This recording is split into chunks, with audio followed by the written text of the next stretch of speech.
Ya, Shalom Ibu dan Saudara yang terkasih dalam nama Tuhan Yesus. Pada kesempatan ini kita akan belajar mengenai yang pertama itu jelaskan pemahaman pertumbuhan iman remaja dalam kitab Roma. Dan yang kedua, jelaskan bagaimana cara kamu menjelaskan Ibrani 11 ayat 1. Ya. Baik, yang pertama itu jelaskan pemahaman pertumbuhan iman remaja dalam kitab Roma. Nah, pada saat ini saya akan mengambil satu ayat yang terdapat dari kitab Roma. Kita membuka Alkitab kita dari Roma pasal 12 ayat 1 sampai yang kedua. Beginilah firman Tuhan, persembahan yang benar. Karena itu saudara-saudara, demi kemurahan Allah, aku menasihati kamu supaya kamu mempersembahkan tubuhmu sebagai persembahan yang hidup, yang kudus dan yang berkenan kepada Allah. Itu adalah ibadahmu yang sejati. Janganlah kamu serupa dengan dunia ini, tetapi berubahlah oleh pembaharuan budimu, sehingga kamu dapat membedakan manakah kehendak Allah, apa yang baik, yang benar, karena kepada Allah dia yang sempurna. Baik, Ibu dan teman-teman semua, kita belajar mengenai bagaimana itu memberikan persembahan yang patut kepada Tuhan. Ya, apa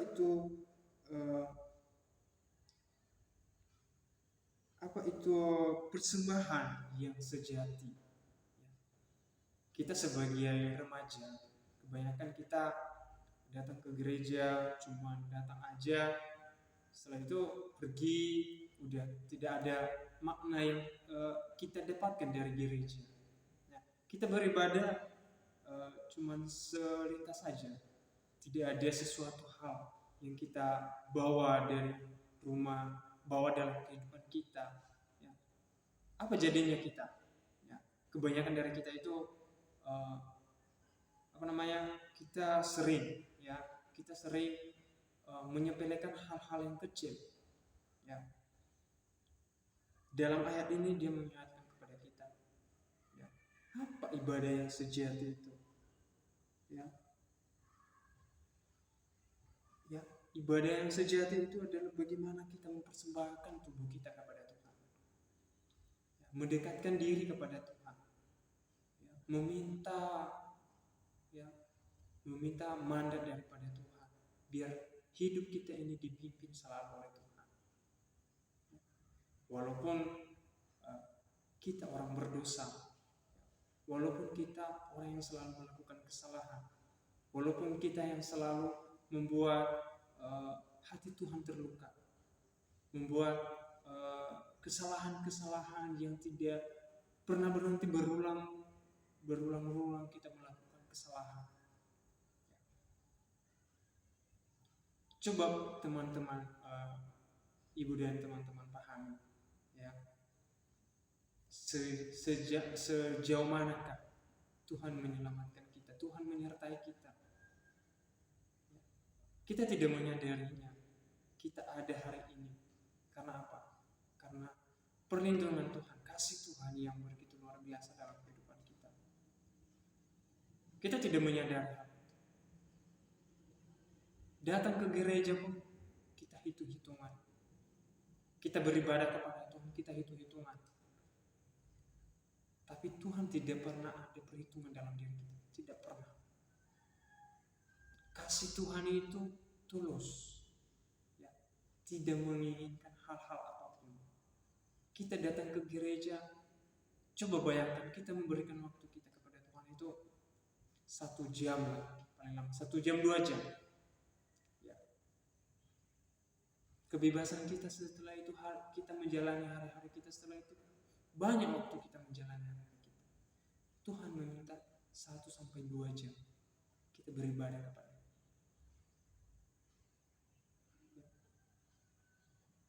Hal itu juga membuat kita datang beribadah pun itu sangat berat buat kita. Karena kenapa? Hati kita dipenuhi dengan kenyamanan dunia.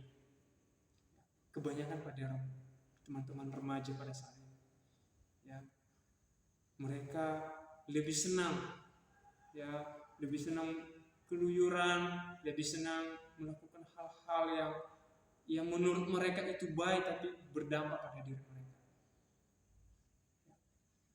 Salah di hadapan Tuhan. Ya. Kenakalan remaja pada saat itu secara global sangat besar sekali. Apalagi dengan kemajuan zaman. Kita tahu banyak remaja-remaja gagal. Masa remajanya mengikuti masa tahapan remaja itu gagal, akhirnya menikah. Dan apa yang terjadi? Cerai, ya. Banyak yang memukul istrinya. Itu kenapa? Ya, kurang mempersiapkan diri. Jadi buat teman-teman remaja, jika kalian ingin menjadi orang yang lebih baik, menjadi orang yang dewasa, sudah dipersiapkan, ya, serahkan diri ke dalam tangan Tuhan. Ya, Tuhan tahu segalanya. Tuhan menuntut hidup kita sampai kita bangun dari tidur, kerja, melakukan segala aktivitas kita, kembali tidur lagi pada malam hari. Tuhan selalu menjaga kita, teman-teman. Ya. Jadi persembahan yang sejati itu, kita mempersembahkan diri kita ke dalam Tuhan. Itu ibadah kita kepada Tuhan. Menyerahkan diri kita ke dalam Tuhan atas pernyataan Tuhan dalam kehidupan kita. Ya. Bukan semata karena kekuatan kita, ya, karena kekuatan kita, kehebatan kita menganggap itu semuanya ini karena kekuatan saya, kehebatan saya. Ya. Padahal kita tidak menyadari kenapa kita bisa masih hidup saat ini.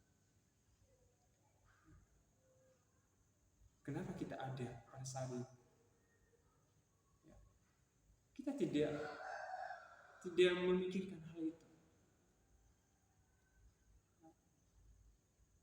Kita bangun dari tempat tidur kita, yang membangunkan kita itu siapa? Tuhan. Ya. Bangun sudah pagi. Kita bangun dari tempat tidur kita, melakukan aktivitas kita setiap hari. Tuhan selalu memelihara hidup kita. Ya. Buat teman-teman remaja dan kita semua, mari kita mempersembahkan tubuh kita ke dalam Tuhan. Itu yang diterapkan. Itulah ibadah sejati kita. Terima kasih. Baik, kita akan masuk dari yang kedua, dari Ibrani.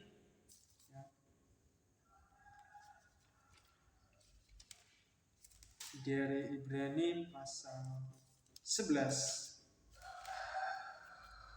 Dari Ibrani 11 ayat 1. Iman adalah dasar dari segala sesuatu yang kita harapkan dan bukti dari segala sesuatu yang tidak kita lihat.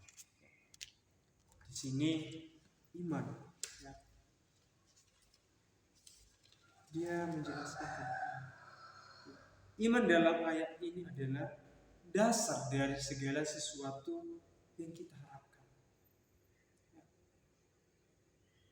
Dasar, ya, yang mendasari dari semuanya yang kita harapkan.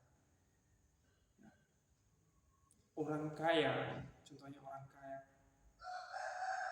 walaupun dia sebesar kekayaan, sebesar harta yang dia miliki, belum tentu dia memiliki. Orang pintar belum tentu beriman. Ya. Bahkan profesor di dunia ini belum tentu beriman kalau tidak menyerahkan dirinya kepada Tuhan. Iman itu dari mana asalnya? Daripada Tuhan.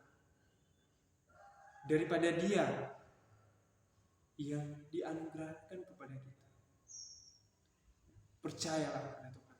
Kita harus memahami bahwa Tuhan itu tidak pernah meninggalkan. Tuhan itu tahu segalanya. Tuhan itu yang selalu membukakan jalan bagi kita.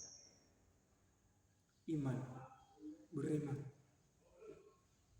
keyakinan yang teguh, ya, keyakinan yang mendalam kepada Tuhan. Ya. Mengimani, yakin, itulah sebagian daripada iman. Contohnya seperti ini, teman-teman. Pada saat kita sekolah, ya, kita sekolah, kita mengikuti ujian. Tanpa keyakinan iman kita, percaya semua itu tidak akan berjalan dengan baik. Kita butuh iman. Ya. Dalam Alkitab mengatakan, sebiji sesawi iman kita, kita bisa mengangkat gunung. Itu kuatnya iman. Ya. Kepercayaan. Ya. Tuhan sangat memelihara hidup kita. Jadi kesimpulan daripada kedua pertanyaan yang sudah kita bacakan pada saat ini adalah sesuatu hal itu mendasari daripada iman. Kita membutuhkan iman untuk memberikan persembahan yang sejati, persembahkan tubuh kita. Kita harus memiliki iman yang teguh, yang tidak pernah layu, yang tidak pernah goyah, kokoh, ya. Seperti bangunan yang dibangun, desain yang sangat kuat, sangat kokoh, pondasi yang sangat kokoh, maka apa yang terjadi? Rumah itu tidak akan pernah mudah roboh. Berikanlah pondasi yang sangat kokoh. Jangan pernah loyo dalam pondasi. Jika loyo dalam pondasi, apa yang terjadi? Ujungnya hancur. Kenakan iman daripada Tuhan. Ya. Minta kepada Tuhan petunjuk dalam kehidupan kita. Ya. Semoga teman-teman remaja bisa mengenal bagaimana apa itu iman. Ya. Bagaimana apa itu ibadah sejati. Jangan juga terlena dengan hal-hal dunia. Jangan mengandalkan kekuatan sendiri, kehebatan sendiri. Itu tidak ada gunanya, teman-teman. Ya. Tanpa campur tangan Tuhan dalam kehidupan kita ini, semuanya tidak bisa kita jalani. Ya. Pada saat ini, detik-detik, ya, banyak tantangan dunia, banyak hal-hal yang menjadi yang merusak diri kita, godaan-godaan yang merusak kepribadian kita, jasmani kita, rohani kita, ya, yang menarik kita menjauh daripada Tuhan banyak sekali. Yang kita harapkan, ya, dekatlah kepada Tuhan, dekatkan diri kepada Tuhan, jangan menjauh diri kepada Tuhan. Tuhan selalu memelihara kita, ya. Jangan ada perhitungan kepada Tuhan, ya. Jangan karena cuma 2 jam kita beribadah, kita hitung-hitungan. Saya tidak mau beribadah, saya hari ini banyak kerjaan. Utamakan Tuhan, ya. Ibadah sejati mempersembahkan diri kita ke dalam tangan Tuhan, ya. Jangan utamakan yang lain. Tuhan sudah memberikan kita kebebasan selama 1 minggu. Hari Minggu itu hari Tuhan, ya. Hari di mana kita mengimani apa yang sudah kita lakukan selama 1 minggu, ya, dan menyerahkan semua ke dalam tangan Tuhan. Biarlah Tuhan yang selalu bekerja di dalamnya. Biar Tuhan selalu menyertai kita. Apa pekerjaan kita, apa usaha kita, apa cita-cita dan harapan kita, kita serahkan dalam tangan Tuhan. imani, ya, yakini Tuhan pasti membukakan jalan. Apalagi bagi remaja pada saat ini, masa perkembangan, perjuangan kita menjadi tujuan kita menjadi orang sukses, ya, menjadi pendidik, menjadi pengajar ke depannya. Mari serahkan dalam diri kepada Tuhan. Mari kita gumulkan kepada Tuhan. Tuhan itu tahu segalanya. Ya, jadi teman-teman, mari kita semangat terus. Ya, mari kita menyerahkan diri kita ke dalam tangan Tuhan. Berserah diri dalam tangan Tuhan. Baik, terima kasih. Itu saja yang bisa saya sampaikan pada kesempatan ini. Kiranya Tuhan yang selalu menyertai kita. Terima kasih. Salam.